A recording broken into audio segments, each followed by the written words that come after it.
Telugu Desam party ఏ పని చేసినా కానీ అది సంచలనంగా మారుతుంది. మనందరికీ తెలుసు. ముఖ్యంగా చంద్రబాబు గారు అంటేనే టెక్నాలజీ, టెక్నాలజీ అంటేనే చంద్రబాబు గారని మనం పదే పదే చెబుతూ ఉంటాం. కానీ ఈసారి ప్రత్యక్షంగా కళ్ళారా అందరికీ చూసే అవకాశం కలిగింది. ఏంటంటే మొదటగా నెల్లూరులో నిర్వహించాలి అనుకున్నటువంటి ఈ మహానాడు కార్యక్రమాన్ని తరువాత నరేంద్ర మోదీ గారి పిలుపు మేరకు ఇంధన ఖర్చులు ఆదా చేయడంలో భాగంగా హైబ్రిడ్ విధానంలోకి మార్చాలి.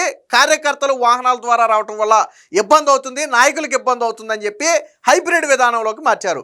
మొదటి రోజు జరిగినటువంటి ఆ మహానాడులో 7.5 లక్షల మంది కార్యకర్తలు పాల్గొంటే అదే రికార్డు అనుకుంటే, రెండవ రోజు మహానాడు కార్యక్రమంలో 17 లక్షల మంది కార్యకర్తలు పాల్గొనటం మరొక రికార్డు. తెలుగుదేశం పార్టీ కూడా ఈ స్థాయిలో కార్యకర్తలు పాల్గొంటారని అనుకోలేదు. సాధారణంగా 4-5 లక్షల మంది, 7-8 లక్షల మంది మామూలుగా బహిరంగ సభ జరిగితే 4 లక్షల మంది వరకు పాల్గొంటారు. హైబ్రిడ్ విధానంలో కాబట్టి ఇంకో 2-3 లక్షల మంది యాడ్ అవుతారేమో అనుకుంటే ఏకంగా 17 లక్షల మంది రెండవ రోజు లాగిన్ అయ్యారు. మొత్తంగా 24.5 లక్షల మంది 2 రోజుల్లో ఈ మహానాడు కార్యక్రమంలో హైబ్రిడ్ విధానంలో లాగిన్ అయ్యారు. అంటే ఒక రకంగా హైబ్రిడ్ విధానంలో కూడా చరిత్ర సృష్టించిన పార్టీ తెలుగుదేశం పార్టీ. అన్నిటికీ మించి నారా లోకేష్ గారు వర్కింగ్ ప్రెసిడెంట్గా బాధ్యతలు చేపట్టిన తర్వాత నిర్వహిస్తున్నటువంటి తొలి మహానాడు కావటంలో ప్రతి దానిలో కూడా ప్రత్యేక శ్రద్ధ పెట్టారు. అన్నిటిలోనూ ఆయన ముద్ర స్పష్టంగా కనపడింది.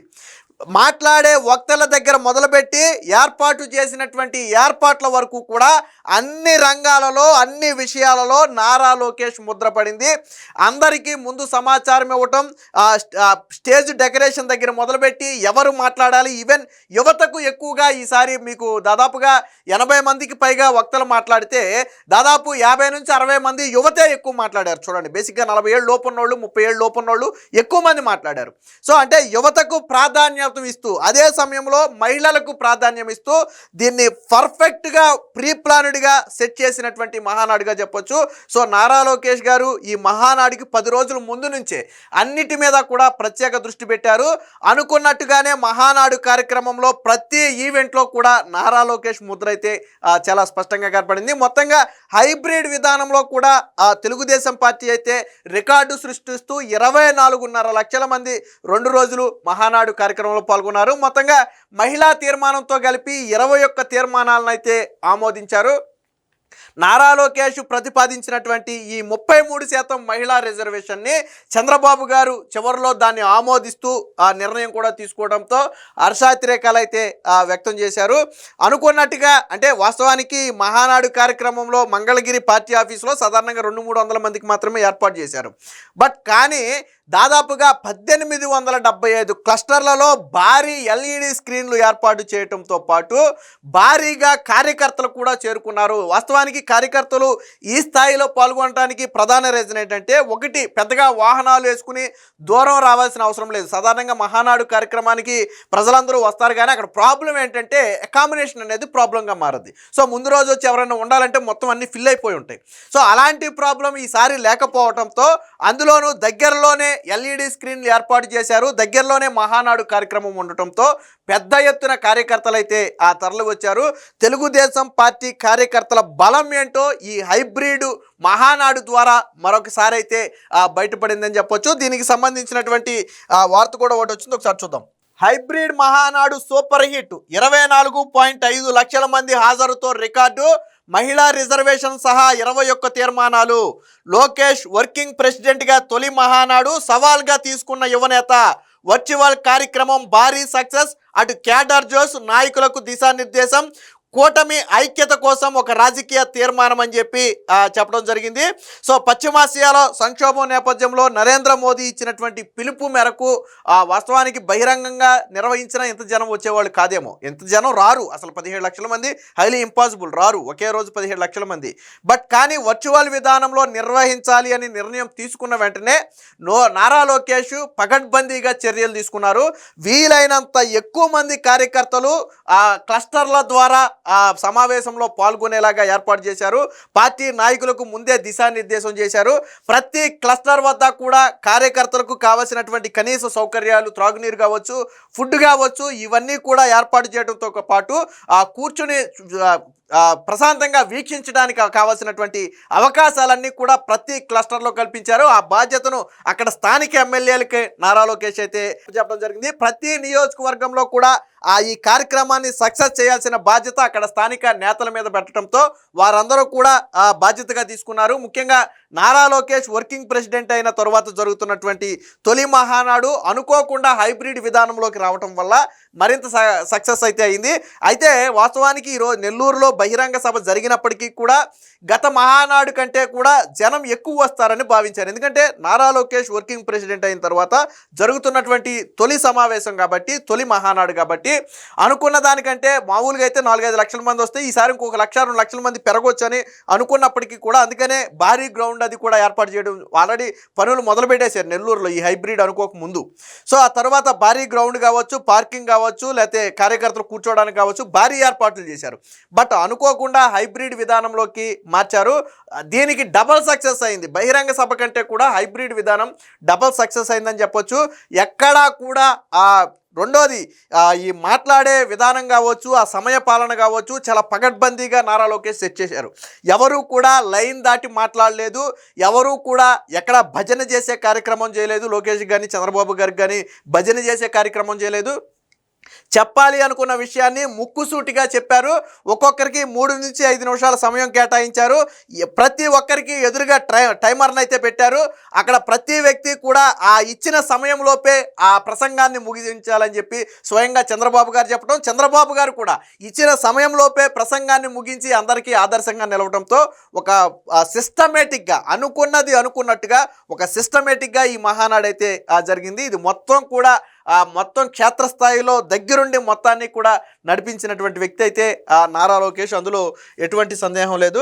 దీనికి సంబంధించినటువంటి మరొక వార్త కూడా వచ్చింది, ఒకసారి చూద్దాం. మహానాడు పోటెత్తిన కార్యకర్తలు 2 రోజుల్లో 24 లక్షల మంది హాజరు. హైబ్రిడ్ విధానంలో నిర్వహించిన తగ్గని జోష్. ప్రతి దశలోనూ లోకేష్ ముద్ర. తెదేపా కార్యకర్తల్లో అదే ఉత్సాహం. ఈసారి హైబ్రిడ్ విధానంలో నిర్వహించిన వారిలో మహానాడుపై క్రేజ్ ఎక్కడా తగ్గలేదు. తెదేపా తొలిసారి హైబ్రిడ్ విధానంలో నిర్వహించిన మహానాడు సూపర్ హిట్ అయింది. మంగళగిరిలోని పార్టీ కేంద్ర కార్యాలయంతో పాటు రాష్ట్ర వ్యాప్తంగా 1875 క్లస్టర్లలో నిర్వహించిన మహానాడుకు నాయకులు, కార్యకర్తలు పోటెత్తారు. 2 రోజుల్లో 24 లక్షల మంది ఈ కార్యక్రమంలో పాల్గొన్నారు. బుధవారం అంటే తొలి రోజు 7.5 లక్షల మంది రావటమే రికార్డు అనుకుంటే, గురువారం ఏకంగా 17 లక్షల మంది వచ్చారు. 2 రోజుల్లో 21 తీర్మానాలు ఆమోదించారు. 88 మంది ప్రసంగించారు. కార్యనిర్వాహక అధ్యక్షుడిగా లోకేష్ నియమితులైన తరువాత జరిగిన తొలి మహానాడులో అనేక విషయాల సమూహంగా నిలిచింది. ఈసారి మహానాడు నిర్వహణపై ఆయన ముద్ర స్పష్టంగా కనపడింది. ప్రణాళికలు, ఏర్పాట్లు, పర్యవేక్షణ ఇలా ప్రతి దశలోనూ ఆయన క్రియాశీలకంగా వ్యవహరించారు. వక్తల్లో యువతకు ప్రాధాన్యం. పార్టీలో క్షేత్రస్థాయి నుంచి కొంతమందిని ఎంపిక చేసి స్టేజ్ మీదకి తీసుకొచ్చి మాట్లాడించడం వంటి లోకేష్ తీసుకున్న నిర్ణయాలు ఈరోజు సక్సెస్ అయ్యాయి. అంటే సాధారణంగా మహానాడులో మాట్లాడటం అంటే నాయకులు, ఆ ఫేమ్ ఉన్నోళ్ళు, సరే కార్యకర్తలు కొంతమందిని తీసుకొచ్చి మాట్లాడించేవాళ్ళు. బట్ ఫస్ట్ టైం ఏంటంటే క్షేత్రస్థాయి నుంచి కార్యకర్తలను తీసుకొచ్చి నిజంగా నష్టపోయిన కార్యకర్తలకు తెలుగుదేశం పార్టీ ఏం చేసింది అనేది చెప్పడానికి, ఎవరికైతే తెలుగుదేశం పార్టీ న్యాయం చేసిందో అలాంటి వారిలో కొందరి నుంచి, అలాగే యువత పెద్ద ఎత్తున యువతకు అవకాశం కల్పిస్తూ ఈ మహానాడులో వాళ్ళని వక్తలు చేశారు. కొంతమంది మాట్లాడుతుంటే మనకు కూడా కళ్ళంట నీళ్ళు వచ్చే పరిస్థితి. అంటే గత ప్రభుత్వంలో ఏం జరిగితే తెలుగుదేశం పార్టీ ఎలా ఆదుకుంది అనేది మహానాడు వేదికగా మొత్తం రాష్ట్రానికి మొత్తానికి కూడా చెప్పే ప్రయత్నం చేశారు. సో ఈ విధానం ఖచ్చితంగా సక్సెస్ అయింది. ఎందుకంటే తెర వెనక జరిగిన విషయాలు చాలా మందికి తెలియదు. బట్ అవన్నీ కూడా మహానాడు వేదికగా ఈరోజు బాహ్య ప్రపంచానికి తెలిసే విధంగా చేశారు. ఇవన్నీ కూడా సూపర్ సక్సెస్ అయ్యాయని చెప్పొచ్చు. సుదీర్ఘ ప్రసంగాలు. అమెరికా నుంచి కూడా జూమ్ కాల్ ద్వారా, అంటే ఇటు తెలంగాణ, ఆంధ్ర నుంచే కాకుండా అనేక అండమాన్ నికోబార్ దీవులే కాకుండా ఇతర దేశాల్లో ఉన్న తెలుగు వాళ్ళు, ముఖ్యంగా తెలుగుదేశం పార్టీ అభిమానులు, కార్యకర్తలు కూడా పాల్గొన్నారు. అలాగే అమెరికా నుంచి కూడా జూమ్ కాల్లో ఈ కార్యక్రమంలో అయితే చాలామంది పాల్గొన్నారు. అలాగే సుదీర్ఘ ప్రసంగాలు లేకుండా సూటిగా 21 తీర్మానాలపై మాట్లాడే వ్యక్తుల్ని ముందుగానే ఎంపిక చేసి శిక్షణ ఇవ్వడం ద్వారా ప్రసంగాలు చాలా వరకు సూటిగా క్లుప్తంగా ఉన్నాయి. పార్టీ అధినేత సీఎం చంద్రబాబు సమయపాలన పాటిస్తూ మిగిలిన వారందరూ కూడా దాన్ని అనుసరించారు.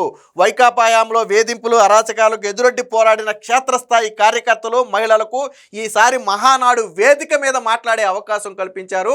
సో ఇది ప్రతి తెలుగుదేశం పార్టీ కార్యకర్త కూడా గర్వంగా చెప్పుకునే పరిస్థితి. ఎందుకంటే ఏ రాజకీయ పార్టీలో కూడా ఆ క్షేత్రస్థాయి నుంచి ఒక కార్యకర్తను తీసుకొచ్చి ఆ పార్టీ అధినేత పక్కన కూర్చోబెట్టి మాట్లాడించే. రెండోది, నారా లోకేష్ నిన్న చూడండి 88 మంది వక్తలు మాట్లాడితే 88 మంది మాట్లాడిన తరువాత చంద్రబాబు గారి పక్కన నారా లోకేష్ లెగిసి ఆ కుర్చీ వాళ్ళకిచ్చి కూర్చోబెట్టి ఫోటో దించి తర్వాత నారా లోకేష్ నిలబడి ఫోటో ఇచ్చి వాళ్ళందరికీ షేక్ హ్యాండ్ ఇచ్చి పంపినటువంటి చరిత్ర. అంటే నారా లోకేష్ ఎంత ఎదిగినా ఒదిగి ఉండాలి అనే లక్షణాన్ని నిన్న మొదటిసారిగా మహానాడు వేదిక మీదే ప్రదర్శించారు. 88 మంది మాట్లాడినప్పుడు అంటే రోజుకి 40 సార్లకు పైగా ప్రతి 5 నిమిషాలకు ఒకసారి నిలబడి మళ్ళీ కూర్చోవడం అనేది మనకే సాధారణ వ్యక్తులకే ఇరిటేషన్గా ఉంటుంది. ఒక చోట నుంచి 40 సార్లు మీరు కూర్చుని లేకండి ఎంత ఇరిటేషన్గా ఉంటుందో అలాంటిది అంత భారీ కార్యక్రమం జరుగుతున్న సమయంలో. కానీ నారా లోకేష్ ప్రతి మాట్లాడిన వ్యక్తిని చంద్రబాబు గారి పక్కన తన కుర్చీ ఇచ్చి కూర్చోబెట్టి అటు చంద్రబాబు గారితో ఫోటో అయిన తర్వాత నారా లోకేష్ ఫోటో ఇచ్చి వారిని ఆనందంగా పంపినటువంటి పరిస్థితి. సో అంటే నారా లోకేష్ ఎంత శ్రద్ధతో ఈ మహానాడు నిర్వహించాడు, కార్యకర్తల పట్ల పార్టీ పట్ల ఎంత నిబద్ధతతో నారా లోకేష్ పనిచేస్తున్నాడు అనడానికి నిన్న జరిగినటువంటి కార్యక్రమాలే ఒక నిదర్శనం. పార్టీకి కార్యకర్తలే బలమని మరొకసారి రుజువు. మహానాడు ఇంత భారీ హాజరు తేదేపా చరిత్రలోనే మొదటిసారని పార్టీ వర్గాలు చెబుతున్నాయి. పార్టీకి కార్యకర్తలే బలం అని దీంతో మరొకసారి రుజువైంది. స్థానిక ఎమ్మెల్యేలు నాయకులు ఎక్కడికక్కడ విస్తృత ఏర్పాట్లు చేశారు. వేల సంఖ్యలో కార్యకర్తలు తరలి వచ్చినా ఎవరికి ఇబ్బందులు లేకుండా అందరికీ భోజన ఏర్పాట్లు చేశారు. అత్యధిక సంఖ్యలో నాయకులు కార్యకర్తలు పాల్గొన్న లోక్సభ నియోజకవర్గాల్లో నెల్లూరు, ఏలూరు, నరసరావుపేట మొదటి 3 స్థానాల్లో ఉన్నాయి. ఇక శాసనసభల్లోకి వచ్చేటప్పటికి చిలుకులూరుపేట, నెల్లూరు రూరల్, కొవ్వూరు అనేవి మొదటి 3 స్థానాల్లో ఉన్నాయి. ఇక క్లస్టర్లు అంటే అత్యధిక క్లస్టర్లు ఏర్పాటు చేసినటువంటి నియోజకవర్గాల్లోకి వచ్చేటప్పటికి కందుకూరు 6 క్లస్టర్లు, ఉంగుటూరు 5 క్లస్టర్లు, నెల్లూరు 2 క్లస్టర్లు ఇవి మొదటి 3 స్థానాల్లో ఉన్నాయి. మిగతా చోట్ల ప్రధానంగా ఒక క్లస్టర్ మాత్రమే ఏర్పాటు చేసి వారికి సౌకర్యాలు అయితే కల్పించారు. ఏది ఏమైనా ఆ మహానాడు ఈ హైబ్రిడ్ విధానంలో నిర్వహించినటువంటి మహానాడు పెను సంచలనం సృష్టించడమే కాకుండా రికార్డు కూడా సృష్టించింది. వర్కింగ్ ప్రెసిడెంట్ గా నారా లోకేష్ నిర్వహించినటువంటి తొలి మహానాడు గ్రాండ్ సక్సెస్ అయిందని నిన్నటి ఈవెంట్ని బట్టి స్పష్టంగా అర్థమవుతుంది.